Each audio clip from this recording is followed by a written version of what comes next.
அனைத்து தரப்பு மக்களின் நலத்தையும் கருத்திலே கொண்டு பெட்ரோல் விலை லிட்டருக்கு 5 ரூபாயும் டீசல் விலை லிட்டருக்கு 4 ரூபாயும் குறைக்கப்படும். சமையல் எரிவாயு சிலிண்டருக்கு 100 ரூபாய் மானியமாக வழங்கப்படும். நீட் தேர்வை ரத்து செய்ய கழக ஆட்சி அமைந்ததும் முதல் சட்டமன்ற கூட்டத்தொடரிலேயே சட்டம் இயற்றப்படும். முதல் தலைமுறை பட்டதாரிகளுக்கு அரசு பணிகளில் முன்னுரிமை வழங்கப்படும்.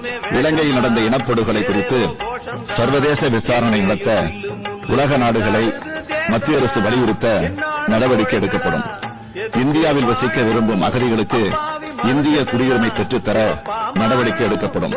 100 நாட்கள் வேலை திட்டம் 150 நாட்களாக உயர்த்தி வழங்கப்படும். வங்கியில கல்விக்காக வாங்கி இருக்கக்கூடிய கடன் முழுசா அடைச்சிருவோம்.